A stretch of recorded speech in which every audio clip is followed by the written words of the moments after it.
Welcome to the Global Teachers Festival. Today is the ninth day of the festival. Can you believe it? It's been 9 successful days already. So happy to see you all. Happy to see all these many people joining today's session. Well, as you can see, my name is Luis Dominguez, and I'm based in Mexico City. I'm based in Mexico City, and it is almost 8 o'clock in the morning. Very quickly, tell me in the chat, where are you based and what time is it where you are? Let's see. Colombia, Vietnam, nice. Peru, hello, Peru, Georgia, Turkey, Poland, amazing, amazing. So I have another question for you guys. As I was telling you, this is the ninth day of the festival. I'm curious, how many sessions have you attended so far? All 9? Oh my God, really?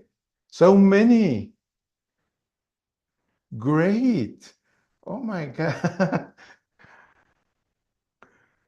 Amazing, guys. Congratulations. What are your thoughts about the sessions in the Global Teachers Festival so far? All 10 last year. Hello from Mexico. Inspiring. I know. I know. Very informative. Okay. Useful. Okay. Well, today we are just about getting going with our ninth session, and yes, we are hoping for today's session to be exactly that. Inspiring, useful, and all of that. So just bear with me a minute so I can share my screen with you. Okay, and yes, there we are. Perfect. So I have a couple of announcements before I introduce to you our first speaker of the day. So, well, we have been talking about all these sessions and everything that you have attended. Okay, hello, Gonzalo. So remember that well, today you can ask all the questions at all times. The Macmillan staff, Evelina and myself will be here catching all of your questions and making sure that our speakers have access to your questions. And at the end of the sessions, we'll have a Q&A so that all of your questions, all of your comments are taken into account.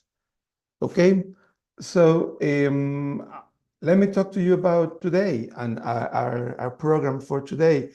Today we're navigating into the world of digital. Okay, into the world of digital, not necessarily that we're going to be wearing spacesuits or anything, but how digital has come to transform what we do and has come to enhance our teaching practice.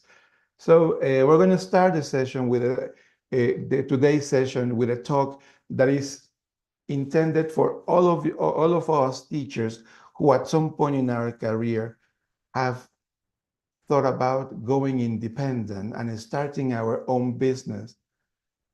So we have what it takes to be a very good and a qualified teacher, but have we really walked that path to teaching entrepreneurship?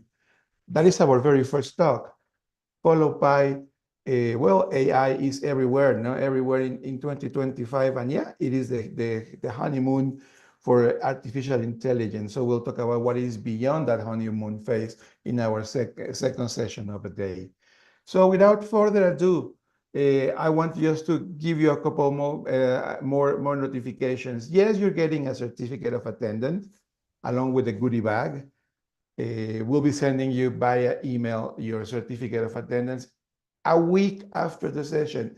Bear with us. Remember, we're doing these sessions 3 times a day.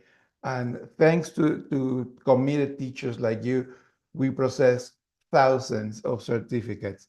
So thank you very much for joining us. If you have any problem, all of you have told me now that you have been in 8, 9, all of the sessions, and you haven't received certificate of attendance, please drop us a line, elpwebinars@macmillaneducation.com.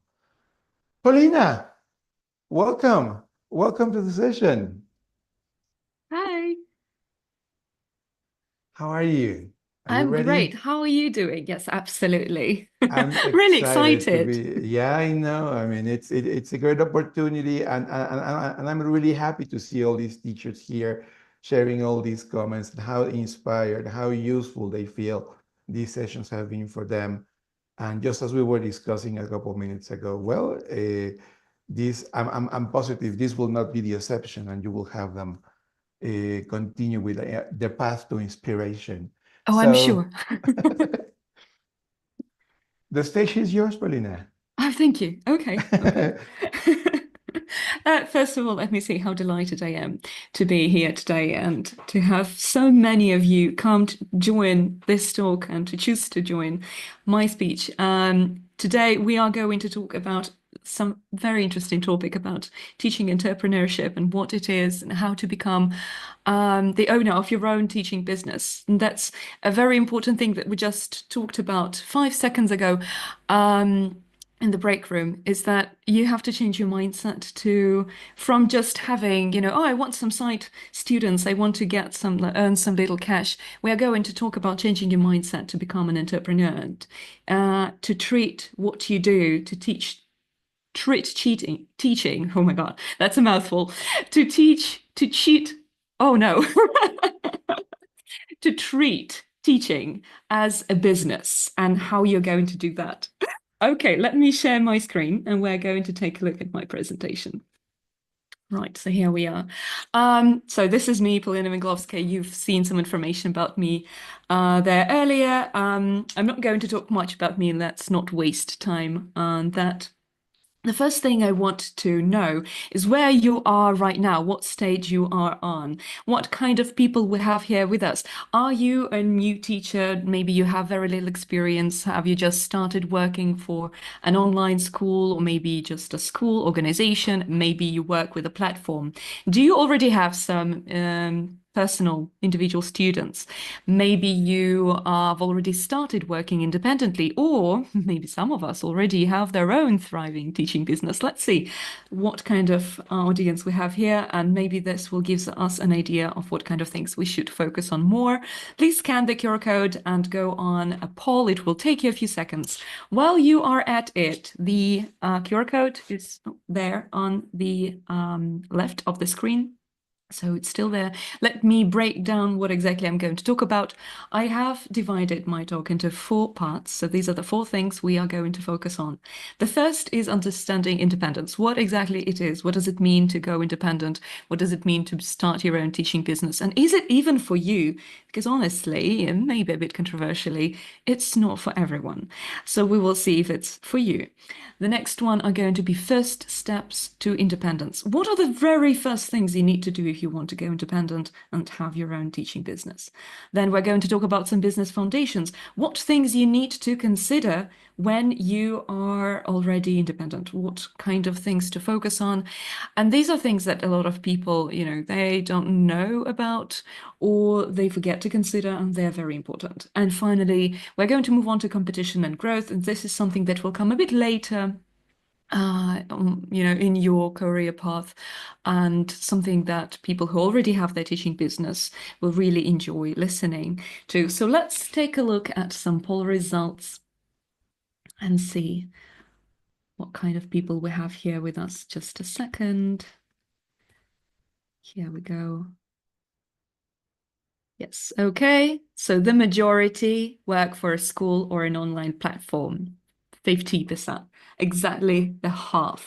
Then we have a few people working for a school and having some personal students. Okay, some teaching their students independently and some already have their thriving teaching business. I do hope that today's talk is going to be really interesting to everyone. And even if you already have your own teaching business, I'm going to give you some tips and some advice that you might not have considered and provide some answers to questions that you might have been buzzing in your head. Okay, thank you. Let's go back to the presentation. Okay, here we are. So to begin with, understanding independence, what it is. We are going to address fundamental question, why even become an independent teacher, and is it for you? It's not only about creating some, extra income, getting some cash, it's about creating a sustainable business that aligns with your values, with your experience, with your life goals. And this is something that you need to consider. If you already work for a school platform, you probably know that there are certain advantages to doing that. But there will be things that you sacrifice when you work for a school or a platform or any organization. So let's take a look at what they are. The first benefit, obviously, is regular employment benefits. So these are things like holiday pay, sick leave, maternity leave, if you're officially employed, of course, regular pay. So you do not need to worry about that. There is some financial stability and security connected to it. The next part is simplified student acquisition, which means that the company, the school organization, they take over the pain of looking for new students for you, and you don't have to market yourself. You don't have to look for, where do I find the students? They do that for you. And one more thing is that schools, organizations, they give you an opportunity to teach groups or even get into corporate education, which, can be real hard sometimes to do on your own. We will talk about how to do that later. But this is something that, for example, less experienced teachers will love because they can get this experience of working with groups or doing corporate education, doing business English, I don't know, doing kind of extracurricular things, speaking clubs. These are very important things to have experience with. And finally, professional community support. This is invaluable, especially for younger or, sorry about the word, less experienced, let's say, teachers.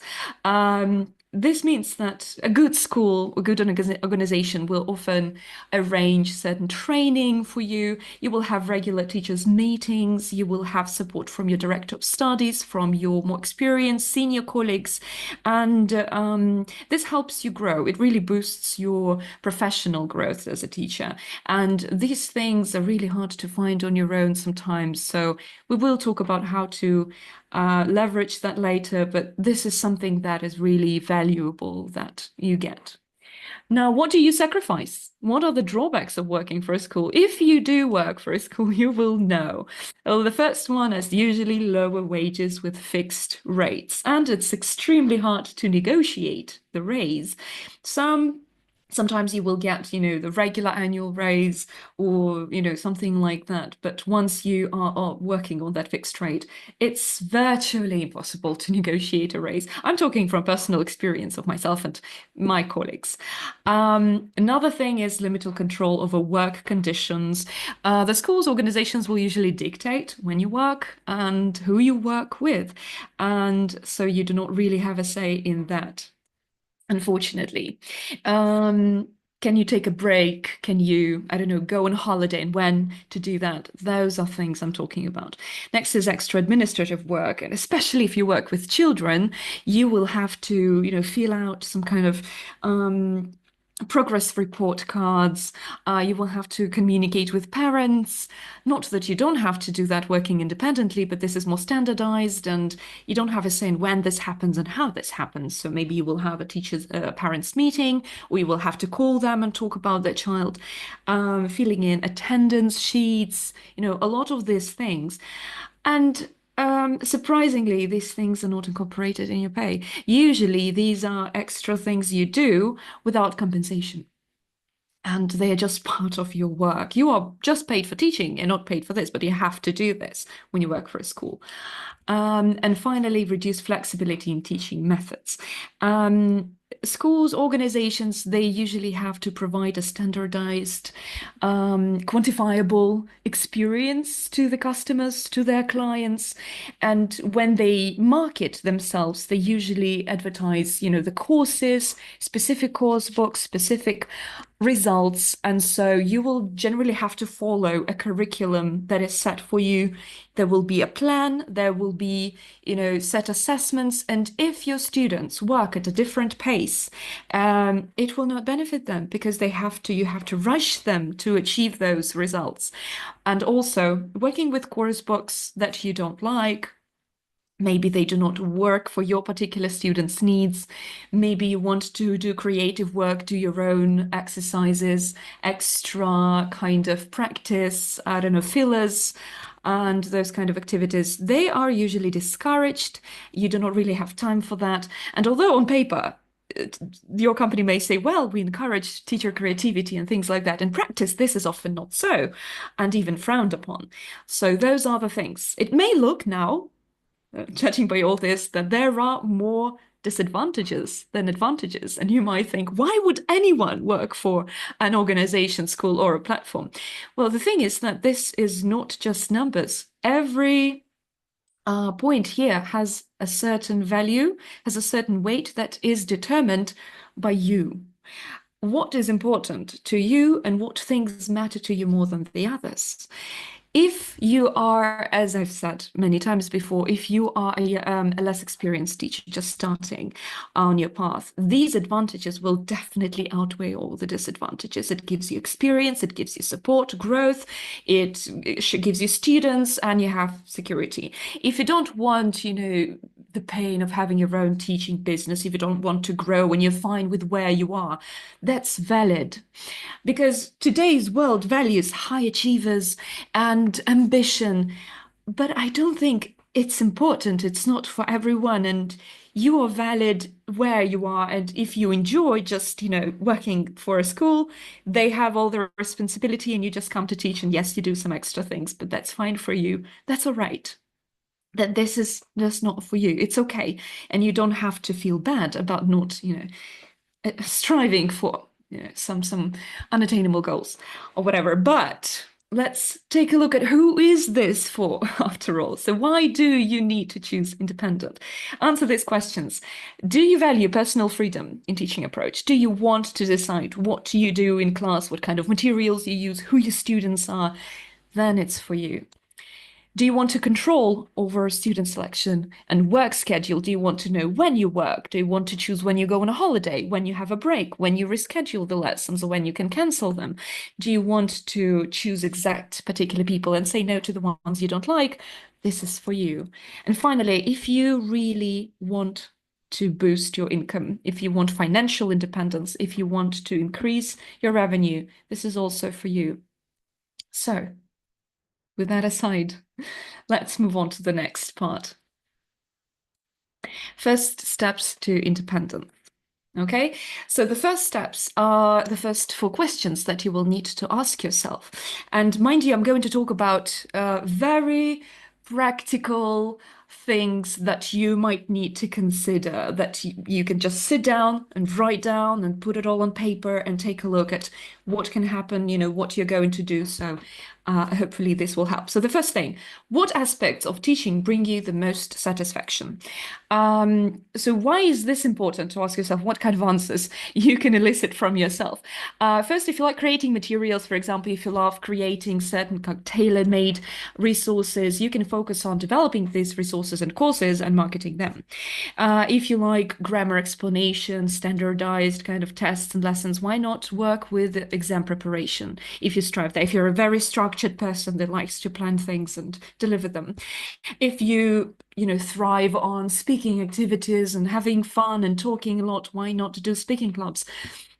And presentation training, I don't know, and working on those things. So this will help you narrow sort of down what you are good at, what you enjoy. And when you enjoy what you do, this increases the value for everyone and it gives you job satisfaction and, it makes lives happier for you and your students as well. Okay, what kind of students do you connect with best? Consider age groups. Do you like working with kids or maybe teens or maybe adults? And I beg you, do not mix very different things. You can't teach everything to everyone. You have to focus on one thing and do not worry about, not having the opportunity for more clients. The right clients will be there.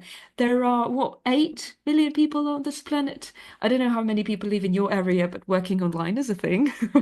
So you will get your students. It's when you do not teach everything to everyone, you do not stretch yourself too thin, and you can focus on exact kind of target audience and deliver materials for them, and then it saves time really. Okay, so age groups, what levels you feel comfortable working with. If you do not feel comfortable working with advanced levels, focus on beginners. You can specifically target beginner levels and say, I am best at helping people achieve, great success on the lower levels. I can teach you to speak and feel comfortable in everyday survival kind of situations when you travel within 3 months. This is something that you can think of.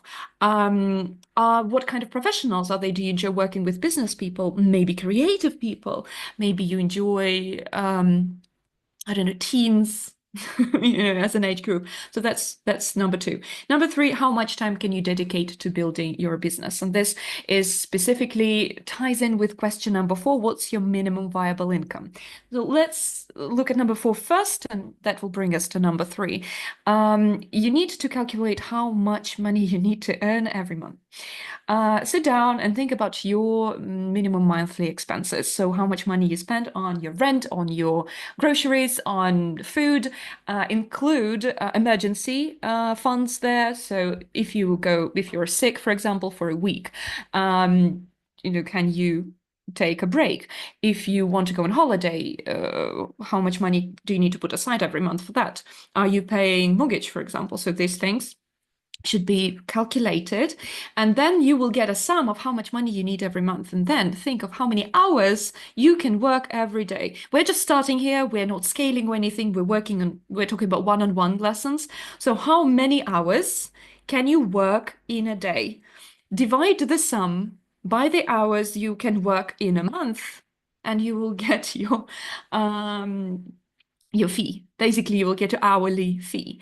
So this is the easiest way to calculate how much money you need to earn. This can be your target, but you do not have to quit your job immediately. And this is something important to understand. You do not have to go to cold turkey and just quit and I'm going independent now. Do it gradually. Do not force yourself into this. You can get one student on a weekend, then get two more, and then gradually you will take less hours working, fewer hours working for the school organization or platform, and then gradually you can completely go independent.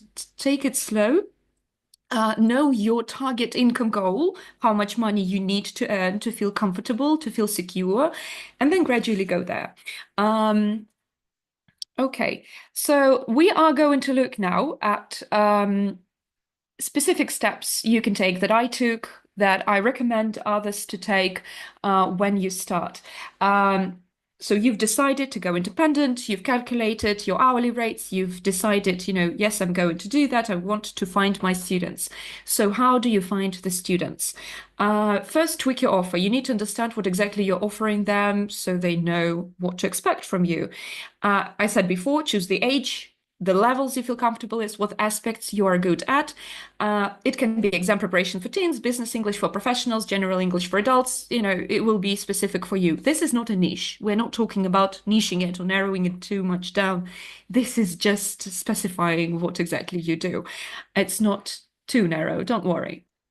Then a thing that may feel uncomfortable and that, some people forget about it. They don't know they can do this. You can. This is the thing that always brings students.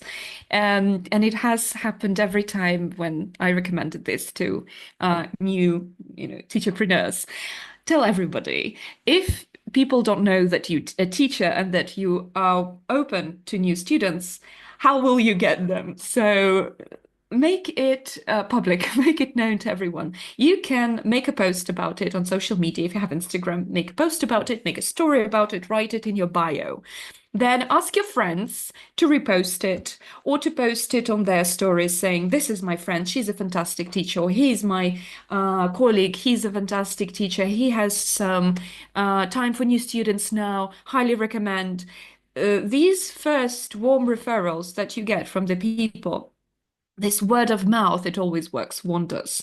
And another thing is you can also ask your existing students to do that, or your old students, so people you've worked with in the past and they're no longer your students, but they feel gratitude towards you. You can text them and say, hey, I'm looking for new students. I remember that we had great time together, like we worked fantastically.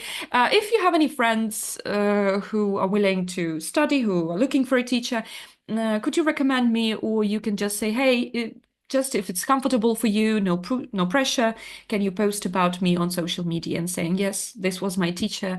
I liked studying with her, recommend her too. So you will get your first students this way immediately, I promise you. Now, the next thing is creating your basic online presence. So people you're referred to you, they go on your social media, what do they see? How do they understand that they can trust you? How do they choose you here? So create your basic online presence by publishing information about who you are. Choose one platform. Do not, stretch yourself too thin here as well. If you're comfortable with Instagram, keep it Instagram. It can be Facebook. It can be LinkedIn. Usually I say LinkedIn is more for business professionals. So if you're targeting kind of business English, preparing for interviews, presentations, public speaking, this kind of thing, go on LinkedIn, find your clients there. If you want general English or young audience, for sure, Instagram is your place, and Facebook is also for general audiences, but that depends on your country, what platform is prevalent in your country, what platform people use. So that's thing. And then post regularly about you, like what you do, how you teach, what kind of expertise you have. You don't have to be a blogger. You don't have to make dancing videos or singing videos or funny videos like TikToks or Reels. You don't really have to do that. Just talk about things that matter to you. For example, if you're preparing for a lesson and you're creating an exercise, talk about that. Oh, I'm preparing for this student and I created this exercise for them, and this is what it will help them. So this will show that you care about your students, that you tailor your lessons. It will increase your value. Then maybe some funny moments from your lessons. If your students said something funny, or there was a miscommunication, it caused some laughs. These are great stories to share, and people always love looking at those things. Testimonials, of course. Testimonials are a bit tricky because if you elicit testimonials from your students, people always know that. So if you publish some testimonials from your students, people know that you asked them to do that, and that kind of decreases their value. So to increase the value back, ask for specific things, what exactly your student liked about learning with you, or share their whole story. So this student started at this point, and this is where I brought them, this is where we got at the end. Share their successes, share specific tangible results you had with the students, or ask them to give some tangible specific things. Not just, oh, this is a great teacher, I loved working with her. Why exactly was this teacher great? Why were you great? So this will increase the value of the testimonials. All right, moving on. This is a sort of an inspirational mind map, roadmap for you. This can be you. You can be working at a language school. You can be working at an organization. Imagine you're teaching business English. You get one private student on the weekend, on Saturdays, for example, who you teach. They refer you to a few students. You find students through referrals, through your friends, and suddenly you get 5, and those 5 bring more students, and then you go independent within a year, or sooner or slower. Go at your own pace. Do not push yourself. But it's really possible, and it's really easy to do. Well, maybe not super easy for everyone, but you can do it. And I believe in you. Okay, now moving on to business foundations. These are the things that you will need to consider when you're finally an independent teacher and you have some students already, or you want to treat it more professionally. So these are the 5 aspects that we're going to look at: initial contact with your clients, how to do that, the payment systems, pricing, rules, and the legal side of things. Okay. Initial contact. So this is how you communicate with the students when they just come to you. As I mentioned earlier, you need to have some kind of landing page, some kind of place where students can easily find information about you. Sorry. Okay, so it can be, as I said, if it's Instagram, Clear everything super personal about yourself.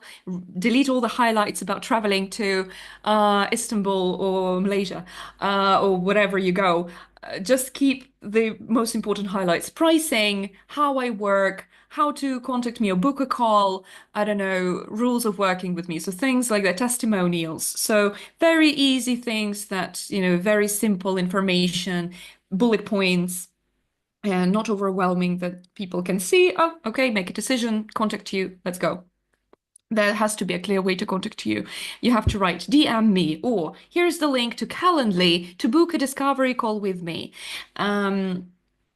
So that people can easily do that. Use Calendly, that's a fantastic tool for that. You can set certain hours or times when you are available for a call, where people can go there, they can schedule like a 30-minute call with you this way, and you will see a notification about it on your email and in your calendar. Right.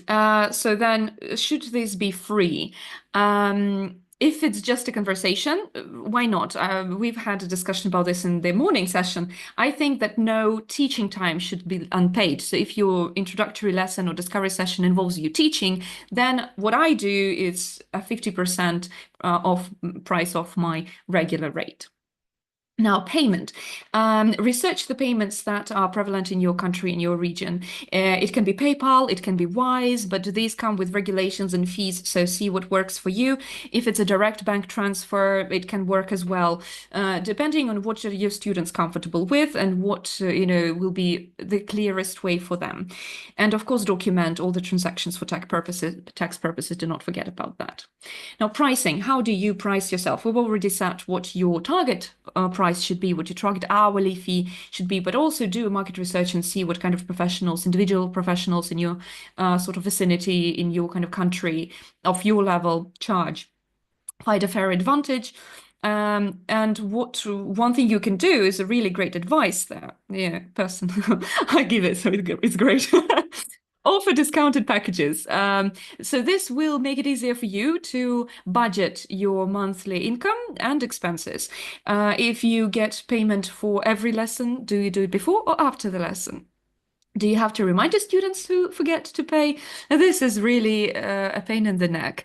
I highly advise you against that. So the best thing to do is to motivate your students for buying packages of lessons. It can be 4, 8, 10 lessons. Let's say you charge $30 per hour. You can offer a 10-lesson package for $270 with a 10% discount. So it will give some savings to students, and they will find it really nice. And also, you know how much money you have for the month. You can budget it. You can decide, what you spend it on.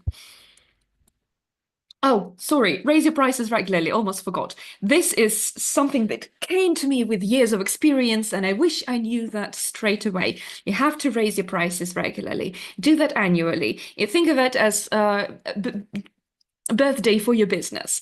Set it like the 1st of September, my prices increase by 10%. This will include inflation. And basically, because you grow as a professional, you invest in yourself, this helps you, grow as well. You warn your students about it straight away. I will talk about it a bit later. You can incorporate it in the rules and the agreement you sign with the student, and they know about it in advance. And you warn them that this is going to happen a month or two in advance, so like August or July, and just do that. This is a great thing. And finally, the rules. Again, my problem used to be that I didn't have a set agreement with the students before we just started working. I told them, a few things that were important, but they were never standardized or formalized.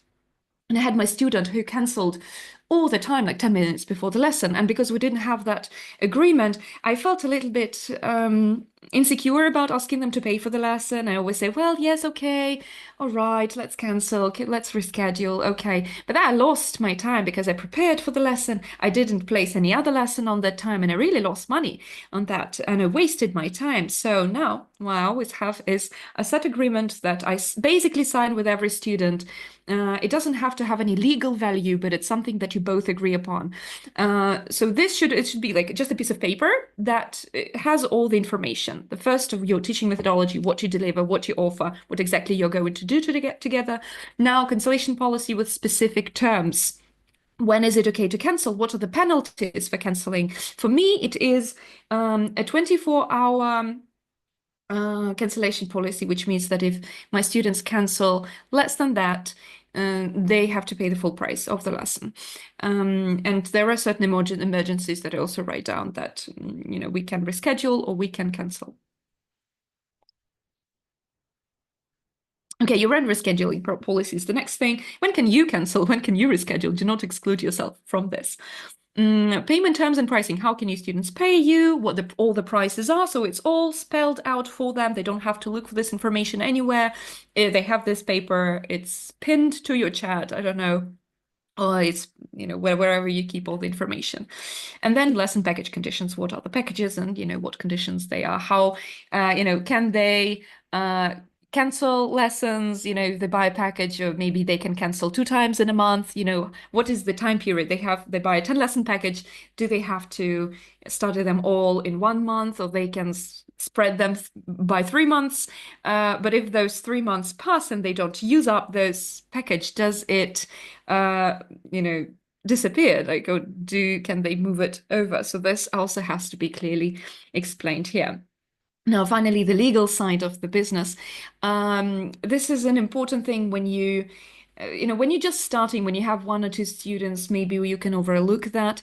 But the sooner you look into this, the sooner you know what you need to be ready for, the better. So, of course, different countries will have different regulations, and I cannot tell you exactly what it is for you. You need to see whether you need to register as a small business entity, or you can register as a private independent professional, like self-employed person. Do you have to be an entrepreneur? So what is your legal status? That has to be how much tax do you have to pay? What kinds of qualifications may you need to have if you're a teacher and this is a teaching business? Are there any social security or healthcare requirements? And then one thing that is also some people don't know about is that some governments will have sort of systems in place installed to help professionals, and you can pay a small sort of installment every month that will be a fund for your holiday pay, for your sick leave that the government will pay you back with extra. And so there are certain programs that help individual professionals, independent professionals like that in many countries. So it's worth consulting maybe a local accountant or a local business consultant about that they can help you understand what kind of things you can use, what kind of programs you can participate in that incentivizes, smaller businesses and supports them. And finally, we have just a few minutes, competition and growth. This will come in much later, maybe not much later, maybe you grow like a superstar, and I hope you do. But this is basically for teachers who already have their independent practice, so what to do next. First of all, how do you deal with competition? How do you stand out from the crowd of other teachers because the market is saturated? You have to step away from course books. I always say that this is not tailored enough. A lot of students who come to me now, and I see this huge difference between like what happened 6 years ago, 10 years ago, and what happens today, is that years ago people just came, I want to move from level to level and study for years with you, and I still have those students with me. They've been with me for years. They moved from beginner level to advanced level, and they still can't let go of me. But I also have new students who come and they have a very specific pain that they want me to help them with. Is it preparing for a specific interview? Do they want to enroll in a university?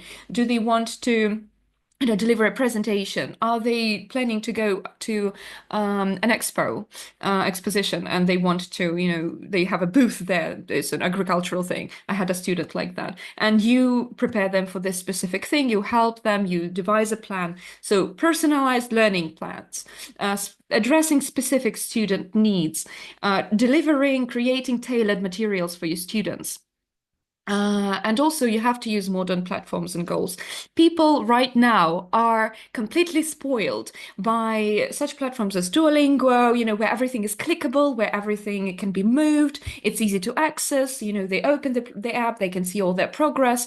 There are platforms, there are many places where you can do that. If you just send them a PDF, they will choose a person, they will choose a teacher who makes it interactive, who makes it easily accessible for them and interesting for them over you.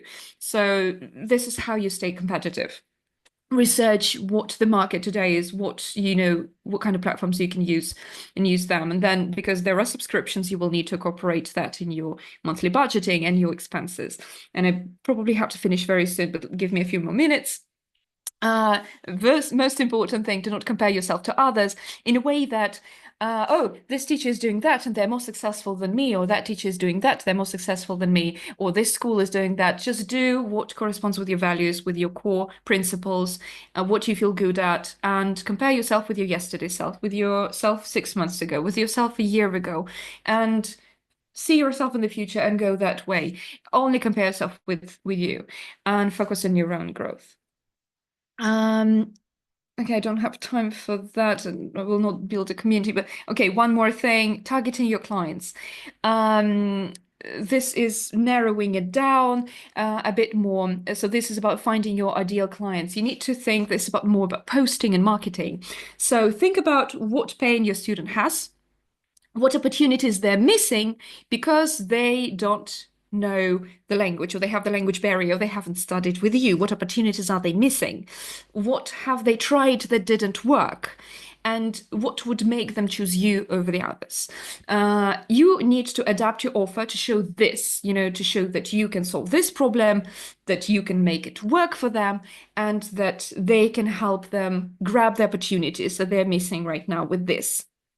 So instead of saying, hey, I teach business English, you can say, I teach tech professionals who want to work with international companies and I prepare them for interviews. Or I help HR managers conduct hiring interviews with global teams.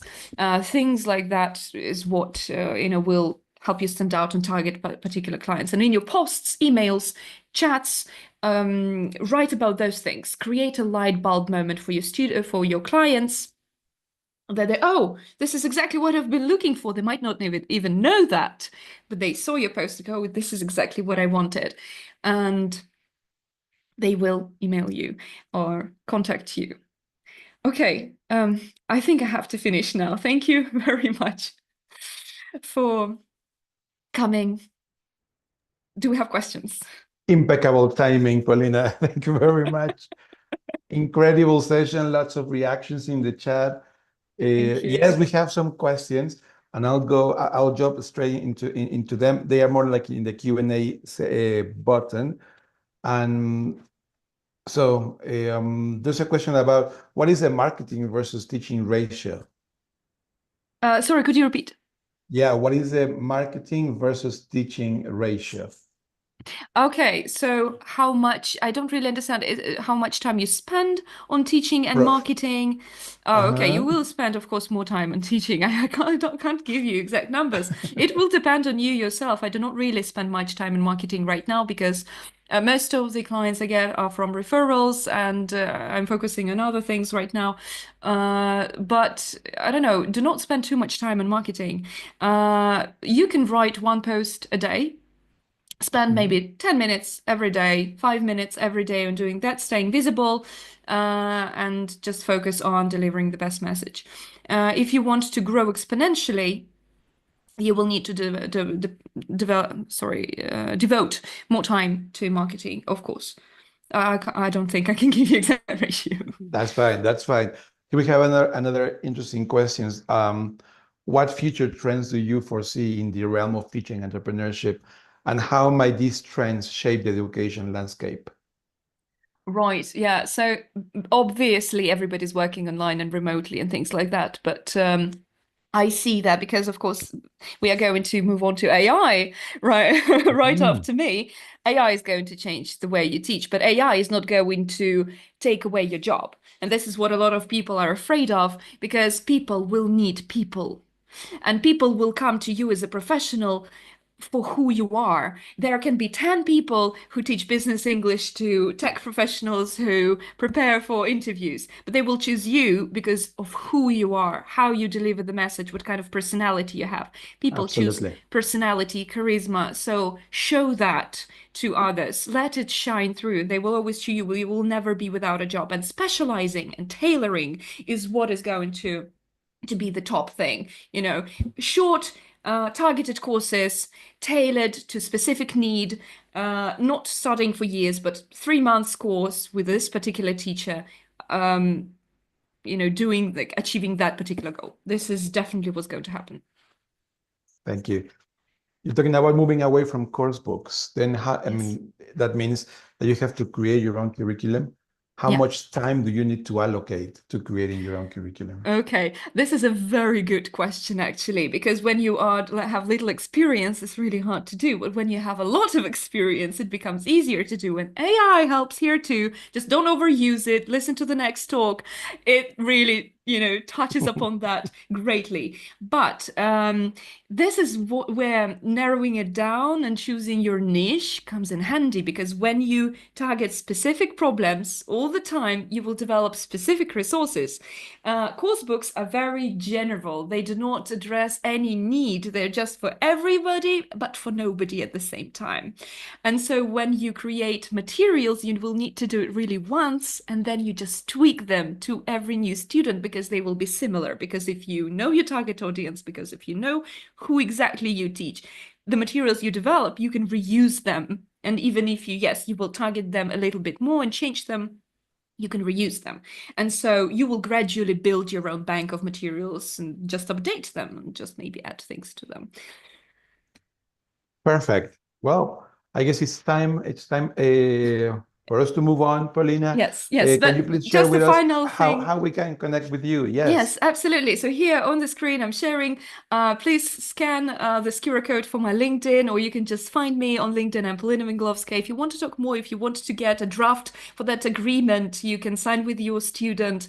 Connect with me, send me a message, and I can tell you more, and I can send you a draft of that. And yeah, let's just connect and keep in touch. And thank you all for coming. Thank you all for your questions. It was really a pleasure to be here. Thank you very much. And let's move on. Thank you, Polina. So, well, I have a video that I want to share with you before we go into a little break. So bear with me and enjoy the show. Pivot English is a unique, innovative learning platform delivering Macmillan's high-quality content within an adaptive and flexible learning experience for students. Magnalearn's nano-learning approach uses AI technologies to decompose Macmillan's English textbooks into granular units, which we refer to as knowledge units. These units are organized by segments, topics, and levels. Pivot English offers an innovative balance between guided learning, led by teachers, and independent learning, in which students learn at their own pace with AI-based personalized lessons. It also offers extra materials for fast learners, appropriate for each student's level. Guided learning follows a textbook structure using Macmillan's content and pedagogy. Teachers control lesson flow, present exercises, guide student focus, and track progress. It includes exercises on vocabulary, pronunciation, grammar, listening, and reading comprehension. For example, here, students apply their vocabulary in context, identifying correct answers within texts using a variety of question types. In independent learning, students receive customized lessons personalized in real time, focusing mainly on vocabulary, grammar, and pronunciation. Using mainly Macmillan content, Magnalearn provides supplementary, verified materials in case some students need extra training. All activities feed into the personal knowledge model, updating continuously to highlight the strengths and difficulties of each student. This ensures each lesson is optimally tailored to each student. Exercises could use the native language of the user if the teacher selects so. For example, in this exercise, students receive hints in Spanish to craft English responses and actively use target vocabulary and grammar. Exercises are checked in real time, and after each exercise, students receive a feedback page showing which parts of their answers were correct and which were incorrect. For the incorrect part, students receive detailed explanations in English or in their native language. For students who progress fast, Magnalearn offers additional materials tailored to their level, all approved by Macmillan and taught with personalized learning. Pivot English helps students learn English smarter and faster, tailoring each step to teachers' and individual students' needs. Created by educators, it also empowers teachers with individual and class-level data insights.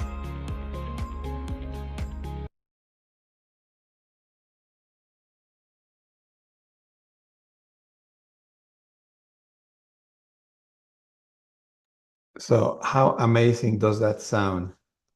Before we continue, and probably this is the answer to some of the questions that we saw in the chat previously.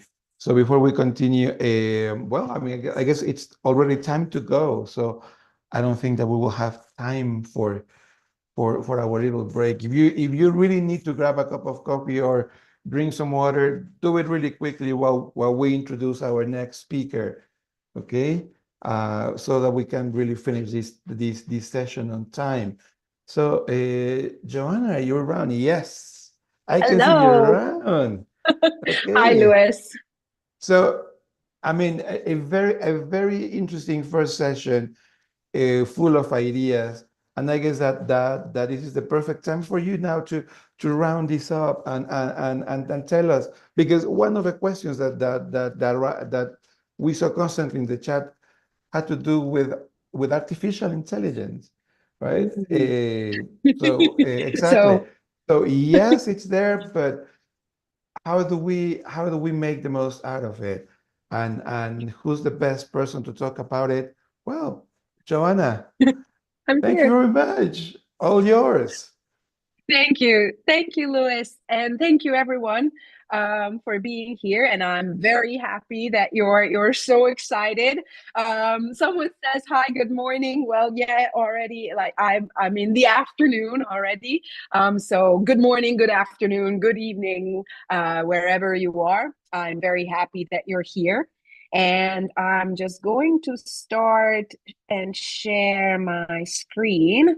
And I need to just get rid of a couple of windows here, but here we go. Okay. And I'll start my timer. Yes. Okay, all good, all set. So let's see what we can say about AI, what's beyond the honeymoon phase. And I want to show you this image. First, I need to somehow see the chat bot. I hope I can get it out. Yes. My question to you is, what do you think this is? Okay, so what does this image remind you of? And feel free to put your ideas in the chat. A snake. I love it. I love it. Snake, a worm, a dove. That is very, very creative. Okay. String, stream. Okay. A noodle. I love noodles. Okay. Someone said, oh my God, like you're getting more and more creative. Like we had lions as well. Oh, learning path. You're getting close to what I originally wanted. Spaghetti, a hat. Very good, very good. Those who are thinking about learning journeys, then they are getting close to the right solution. I'm going to show you another thing. I added a couple of emojis here. What does it remind you of now? A way to a goal. Okay. Process of learning. Very good. Trends, ups and downs in life. Ooh, someone's actually got it. Our attitudes to ChatGPT. Okay, very good. And keep going, but I'll give you the solution. Someone in the morning said it's an emotional roller coaster, which I think is also a very, very good response. It's actually, it can be a lot of things because this curve can be applied to many things. It's actually the curve of stages of culture shock when you move to a new country, which stages you go through. It also can illustrate the stages of a romantic relationship, but it's also, and that's really relevant to us, it's also the Gartner hype cycle that shows our relationship to new technologies. And basically, as you can see, and it seems like we all go through the same steps whenever something new appears in our lives, be it a romantic partner, a new country, or new technology. We've got something at the beginning, the trigger, or this new technology or new thing that happens or appears in our lives. And then at the beginning, we are super excited, typically. I know that even with ChatGPT, not everyone was super excited at the beginning. Some people were super afraid, but most people, most teachers got really excited. They were all over about raving about ChatGPT. And that is typically followed by what you can see there, the bottom, which is called the trough of disillusionment. Basically, at the beginning, you're all about which we can call the peak of inflated expectations, that you just see the good side of it. Then suddenly, from this very extreme high, you fall to an extreme low of disappointment, and you see that, oh, come on, this is not what I expected it to be. It's not as good as I thought it would be, and I hate it. And suddenly you end up in this other extreme. You hate it, you don't want to use it. And if you remember, at the very beginning, when ChatGPT appeared, everyone was saying like how it's going to revolutionize education, how it's going to change education. People were testing it, how it can pass certain exams, and then suddenly people started saying like, oh, come on, this cannot even solve a math problem. It's not good for this, it's not good for that, it's making mistakes and lots of hallucinations, for example, factual mistakes, so we hate it. But then as you gain even more experience, and experiment with the tool more, you come to this next stage with the thinking phase, and that is this slope of enlightenment. So you suddenly, well, not suddenly, but gradually discover that, okay, maybe I was too harsh, and it's not that bad as I thought. I can see how I can use it. And actually, the Gartner hype cycle finishes with a so-called plateau of productivity. While the plateau is typically this straight line, I wanted to draw something else because I think that it's not, we don't want to arrive at a plateau. We would like to go further. So how I imagine it is that after this rational look at what AI can do for us, we can actually move up higher and reach this point where we really see how it can aid us, how it can benefit us. And that's where I think we should all end up in this year. Okay, so that's what I think 2025 could be about. But let's see what I like things in detail. What you're going to see in the coming slides are, let's imagine a generic language teacher who says these things, or actually said these things at the very beginning. It could be the very beginning in 2022 when ChatGPT appeared, or the moment they meet AI or ChatGPT or any other chatbot, Gemini, Claude, and so on. They are very enthusiastic, like, come on, I love these. I can generate entire lesson plans, tasks, images, videos. I can do this all day long. I'm just going to prompt away.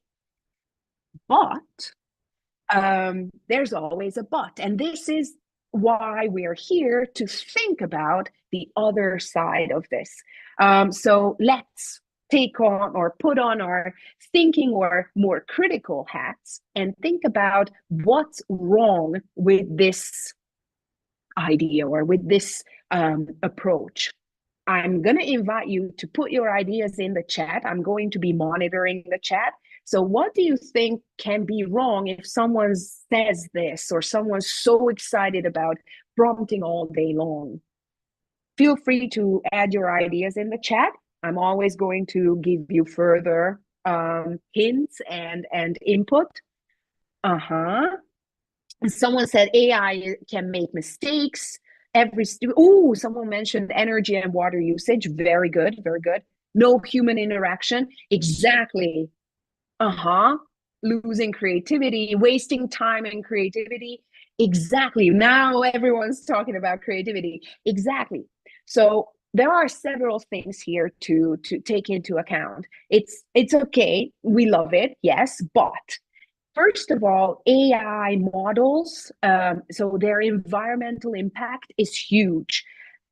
The environmental requirement, or sorry, the energy requirement that's needed for the training of models is huge. But even if you just think about your own personal level, the amount of energy that's needed to just create one prompt, according to Nikki Hockley, who wrote this amazing book, 30 Essentials for Using AI, which just came out this year. She says that one prompt uses half a liter of water. Or we can look at it from another perspective. Other estimates say that one prompt uses as much energy as 10 Google searches.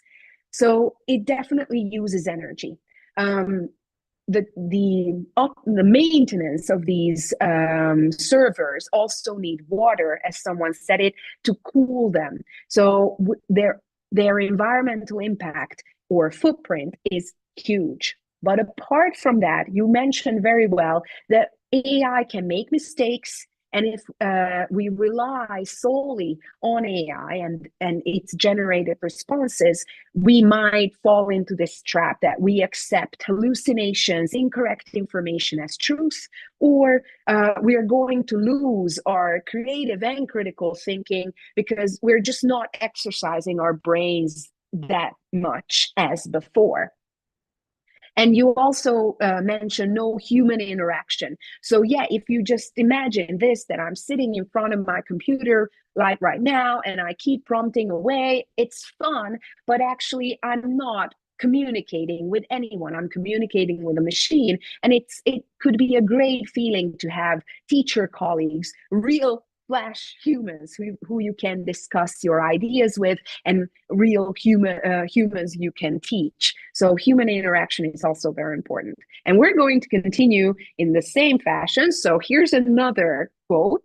For example, a very, very happy teacher, as many teachers were at the beginning, can say, oh, look, I can upload this entire book and ask ChatGPT to modernize it, change the level of the tasks, add more tasks, adapt it to different levels. I can do so much. Or look, I can upload this activity and do this or that with that. But what's the problem with this approach? I'm going to help you with this. It's actually that, okay, more ideas are coming in. It might not be appropriate. Very good. Someone mentioned copyright. Exactly. I was thinking of copyright, but those who mentioned that the level might not be correct, they are also correct. We were, and all teachers have been experimenting with this level adaptation. And while AI chatbots are sort of getting better at that, they're still not there. So their level, even though they mention, and there might be lots of websites that say that, look, I can adapt this one task to all the CFR levels, it's not 100% what we would imagine or what we would expect.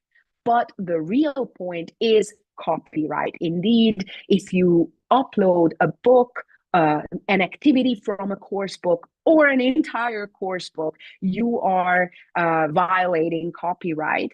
And unfortunately, at the very beginning, people were like, this was the best use of AI. They thought like, this is what these text-based chatbots were made for. Why can't I upload a book and just change everything? Well, because you're violating copyright. So it's very, very important, even though it's tempting, and a rule that you can keep in mind is that the fact that you can do it doesn't mean that you should do it. So don't upload books, contracts, tasks, and other copyrighted materials into these chatbots, because that's not legal. Okay, what about this other one? I don't have to spend all my time grading essays and writing reports. I just upload everything into a chatbot and have them analyzed and written up for me. But what's up with this one? So what do you think? Because again, a lot of teachers think and are advised to just upload student homework into AI chatbots or AI-powered websites, or why can't I just upload their grades, have an AI website, analyze it for me? Ooh, nice. Katie got it exactly. And someone else as well has said it. Privacy, exactly. So private data, data protection, or GDPR, that's the issue. Without your students' consent, you shouldn't upload any of their essays, homework tasks, grades. You might want to give them fake names and then upload an Excel sheet and analyze their grades with fake names, but with their real names, you cannot just upload their homework, their essays, and so on. So you should always ask for their consent. And this is also important when you are finding these AI-powered websites that promise you that you can cut your grading time in half if you use their website and upload stuff. Be careful what you upload. Okay, let's see another one. I'm not sure, maybe it's new information, but ChatGPT has this amazing function, and I truly agree with this quote. Have you tried voice mode yet? It's insane. It is. You can have these amazingly realistic and authentic conversations with ChatGPT. You can also get it on your phone in the ChatGPT app, or you can have it on the website as well. And more chatbots offer this speech-to-speech technique. So you speak to your phone or laptop, and you get authentically sounding realistic conversation or response. But what's up with this one? And the issue with voice mode, there can be several issues actually here. The main thing is that we're teaching English, right? And English is now a global language. And there are many Englishes, many accents, many dialects, native, non-native alike. So the problem with ChatGPT's voice mode is that currently they have 9 voices. Out of those 9 voices, 2 are UK accents and the rest are US accents. But where are all the other accents? Australian, South African, New Zealander. But these are just the native accents. Where are the non-native accents? If you think about it, often you've got a non-native speaker of English who's the teacher teaching English to non-native speakers who are going to communicate maybe their entire life with other non-native speakers. So we should need a model that's going to help those non-native speakers. If they only listen to native speaker accents, they cannot really get that far. They are going to try to obtain an accent which is difficult to get. So we are not really providing them with the right model. And Jennifer Jenkins said in one post that we could even call AI artificial imposition, because it's imposing a native accent or native view on our students. So to make this work, we could teach or train these models with other accents so that they can provide a more realistic model to our students. Also, I heard from my the participants of my teacher training courses, Spanish speakers said that ChatGPT's voice mode uses a Latin American Spanish accent, and Portuguese speakers said that it uses a Brazilian Portuguese accent. So for them, they could say that, come on, my Portuguese is not represented. So we need a bigger training pool. Okay, and here's another one. I'm all about new functions and new tech. So, for example, imagine me saying, "Have you tried DeepSeek, which is the new chatbot? What about this new tool and that new tool and image generation and video generation and OpenAI's deep research, which also just came out?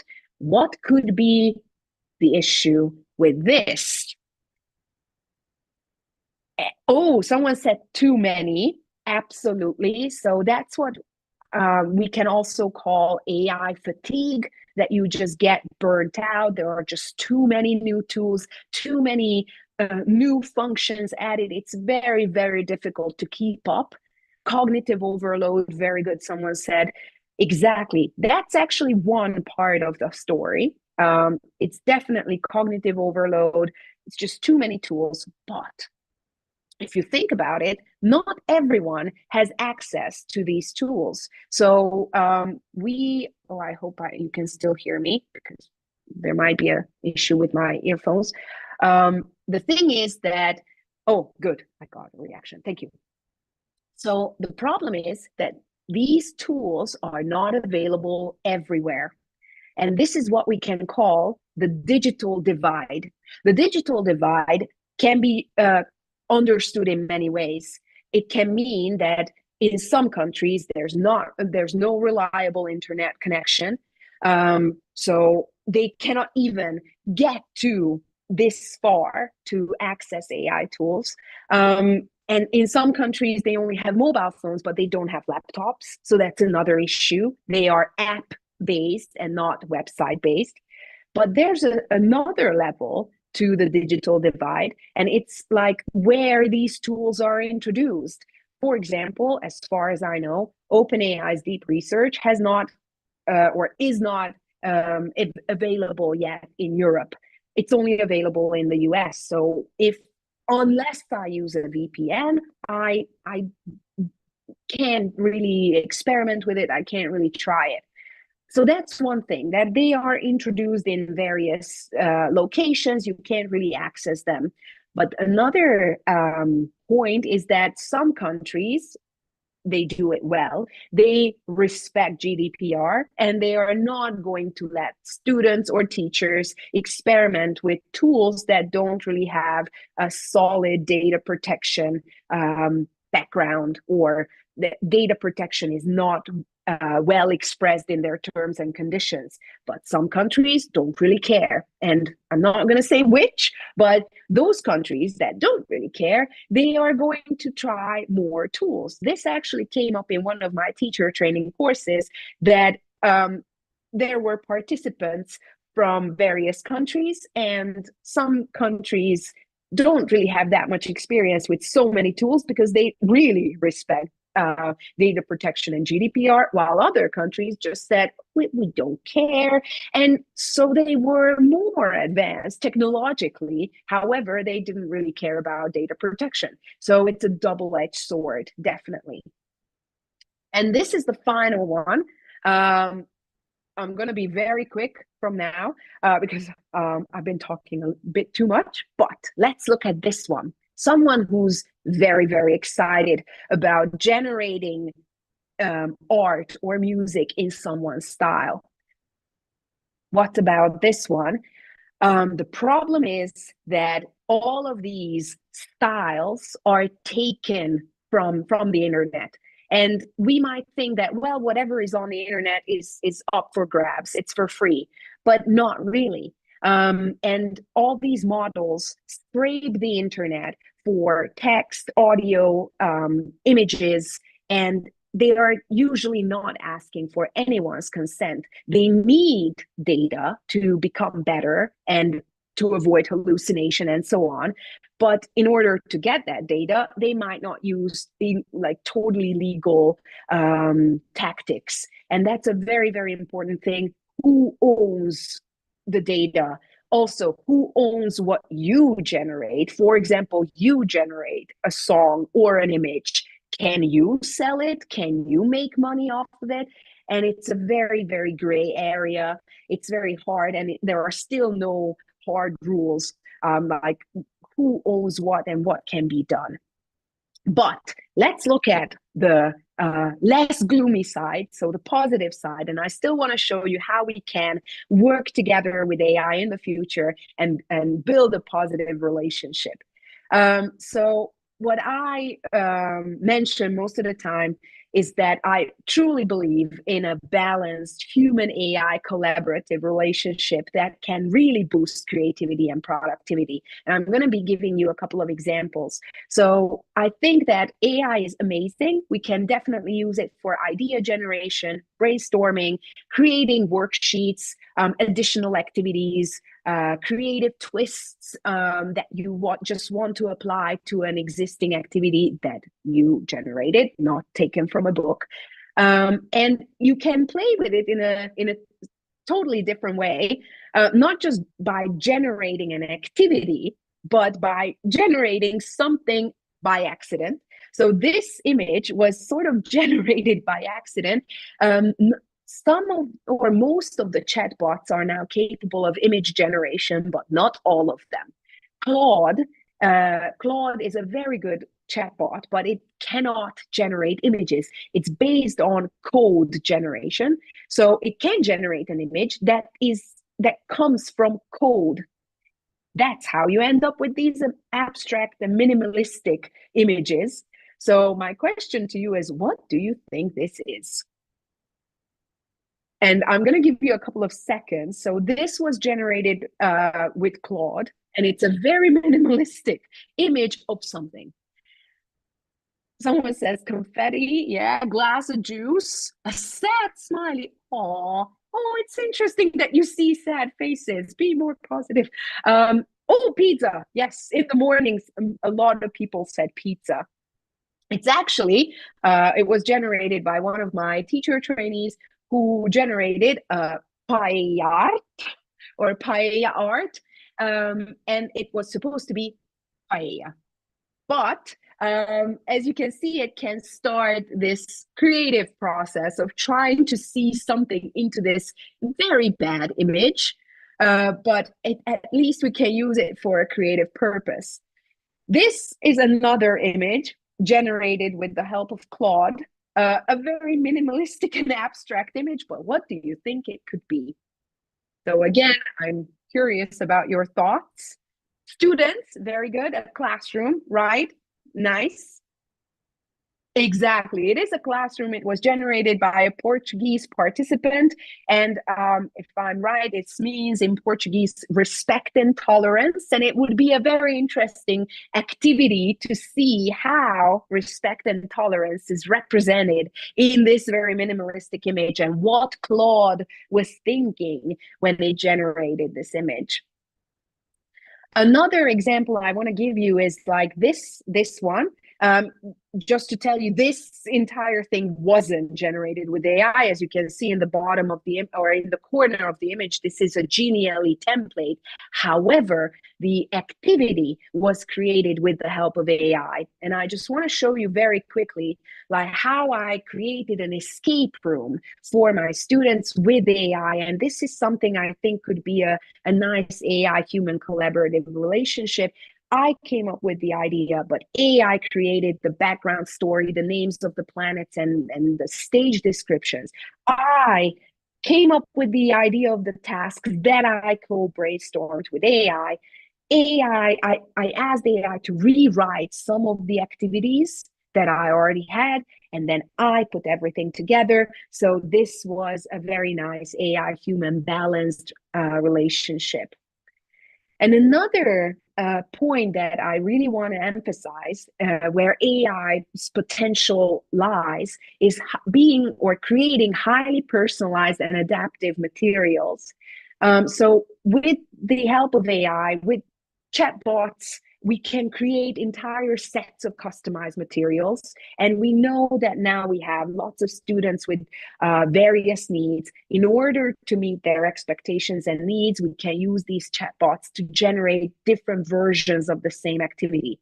But if we don't want to use chatbots and do this work all by ourselves, we can use Macmillan Macmillan Education's Pivot English. And Pivot English is a platform where students can learn by themselves. It works with AI technology, generates tailor-made activities based on their individual performance. It constantly tracks their performance and adapts materials to meet their individual needs. But it's very important, just as in the previous case, the teacher's still in control.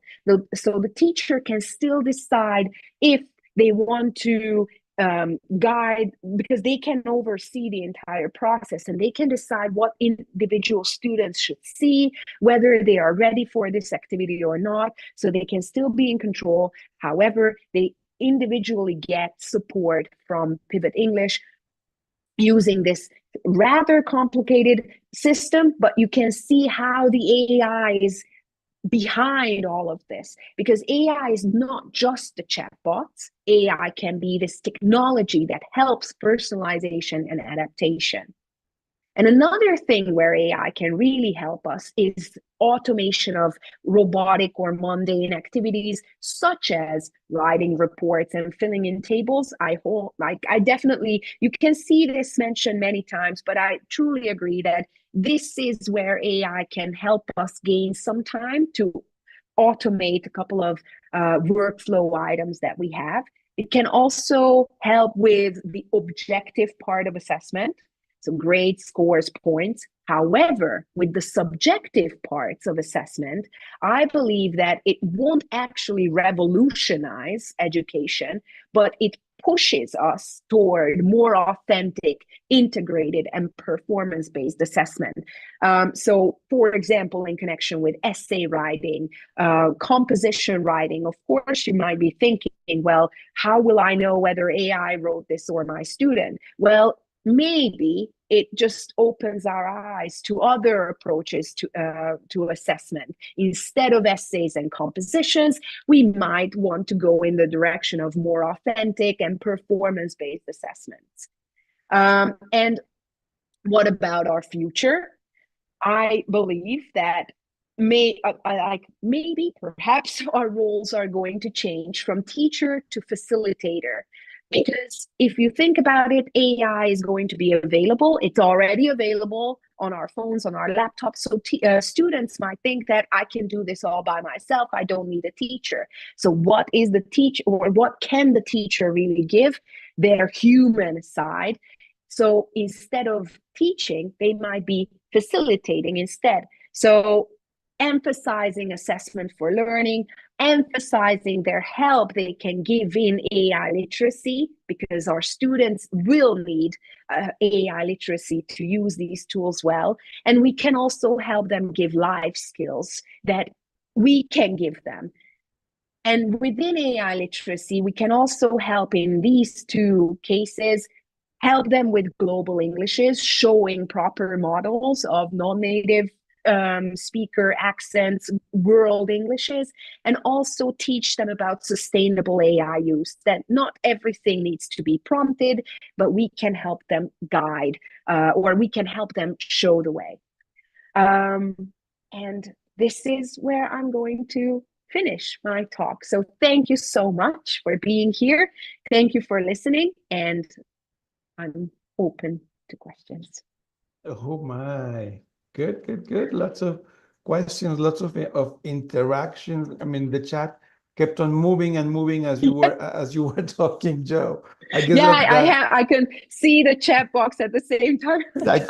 Keeping up with it was impossible. This is one of those topics that gets people really, really interested. And there were lots of opinions and lots of ideas around it. So many questions regarding, well, you dealt with them with copyright, with how about creativity and how it affects creativity. But by the same token, well, also a very positive comments on how you approach the topic, because it's not about AI taking the role or taking the place of a teacher, right? But enhancing the teaching practice at the end of the day. That's it.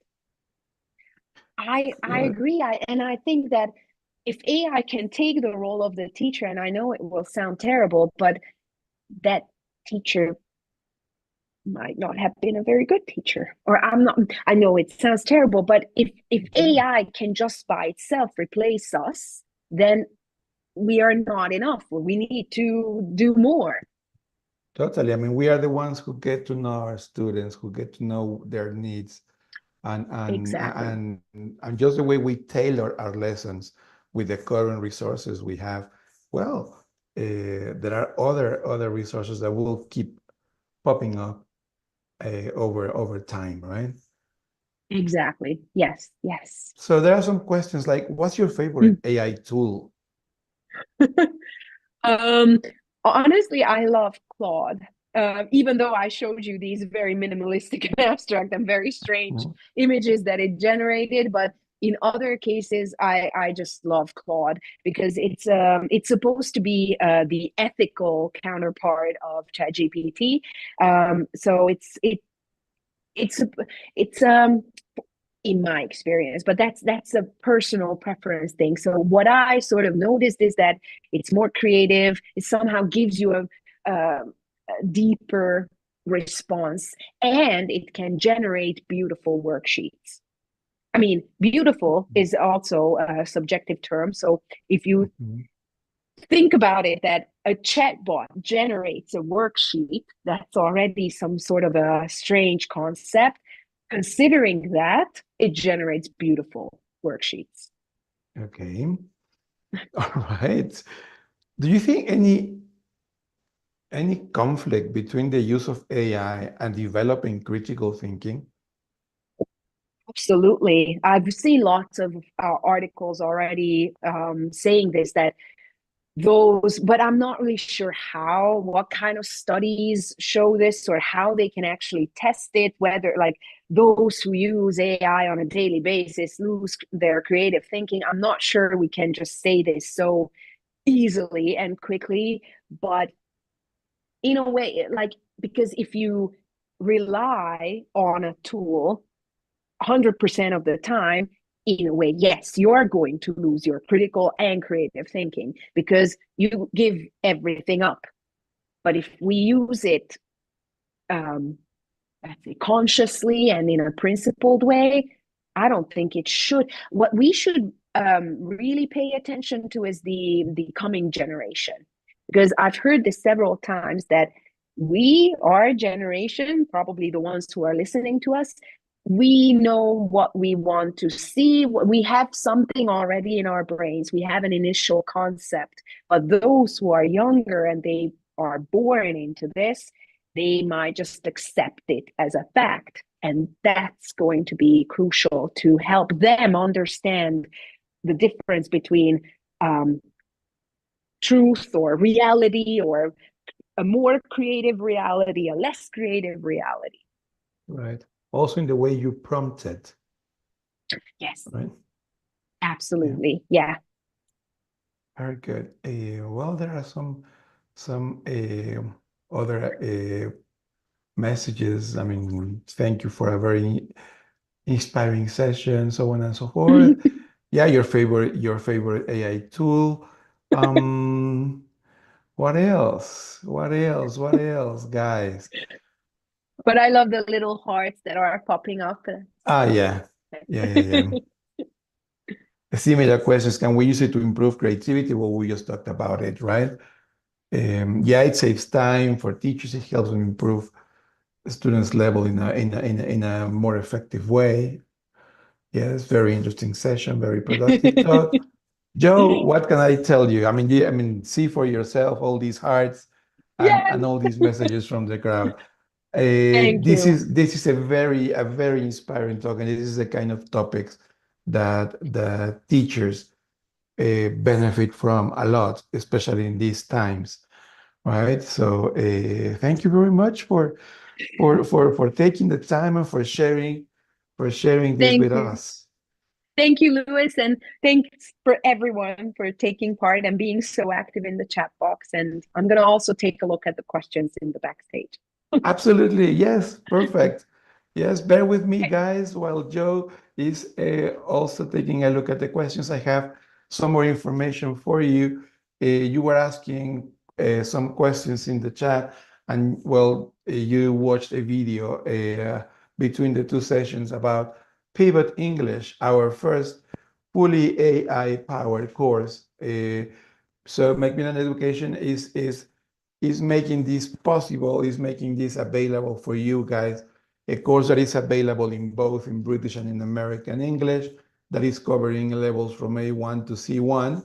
Okay, and yes, as you could see a while ago, what is special about Pivot English? Well, Pivot English, as I told you, it's an AI-driven course with premium content from Macmillan. So we are doing all the part related to content, and it allows your students to personalize their learning experience. Okay, no course will be just identical. As yeah, while your students need to complete the basic elements of a course in the same way, while additional practice and personalized practice will be given to you just like that, as something more personalized. Okay, and yeah, you will get access to better data to tell you where your students are, what they need to improve, what they need to work more on. So this is something that you guys really need to take a look at and explore for yourselves. So as you can see right now on screen, there's this little QR code, okay, sorry, that you can scan, right? To get a free trial access to all of the levels of Pivot English, right? So there are two things that we can do right now at this point of the session, guys. If you take a look at that little resources button in your toolbox. Well, if you want to know more information about Pivot English, please fill out that form so one of our reps gets back to you with more information about Pivot English. If you want to go straight into trying it out and see how it can enhance your teaching practice, well, click on that other button, or simply scan this QR code so that you can get a demo trial code for you to test. Okay, so time to move on to the closing messages for you guys. Okay, so take a look, guys, at our blogs. We have different topics. We cover different areas, just the way these different sessions in the Global Teachers Festival have addressed. So there's one on how artificial intelligence educational technologies can support learning. So let's continue. Let's continue with the conversation, Marines, about robots and about artificial intelligence supporting our learning in different formats. We have it there also as a blog. Yeah, we're gonna make all the recordings of these sessions available to you in a few days. Again, just bear with us while we edit them and make them just ready for you to watch over and over again. Presentation slides, yes. Remember that your goodie bag will contain the presentation slides. Somebody in the chat earlier on was asking, how can I get a copy of these presentations? You'll get it in your goodie bag together with your certificate of attendance, okay? And more related training content. If you don't follow us in social media, please do. Just add Macmillan Education website to your favorites on your browser, because we have lots of things to share with you, and we are happy to do it. Okay? Very important. I've seen some comments in the chat about I'm not getting my virtual goodie bag, or I'm getting messages that I'm sorry I missed the session. It might be the case that since we are doing these sessions in different schedules, when you register, probably you register for more than one schedule of the session. So the important thing is that if you attended, you need to be getting your virtual goodie bag. Otherwise, please get in touch so we can sort it out. Okay? So tomorrow we have the closing of this 5th Global Teachers Festival. And what a better way to close than to dealing with another hot topic in education nowadays, neurodiversity. So Claire, Bolio, and Victoria will be joining us to share their experiences and to share all the input that they can have regarding this very, very important topic and crucial to education in our current time. Okay, so guys, I guess this is it for me. This is it for us today. But before we go, one key takeaway from today's session in the chat box. One key takeaway. Okay, good. Target, thank you very much. Innovation. Aha. Great. Okay. Independence. Love it. Creativity. The future. Absolutely. Yes, but absolutely. Facilitators. Yes. Love it. Critical thinking. Okay. Lots to reflect. Totally, guys. Lots to reflect. Okay. Thank you for being such a participative crowd. Love hosting this session for you guys. And well, see you tomorrow. Have a lovely day.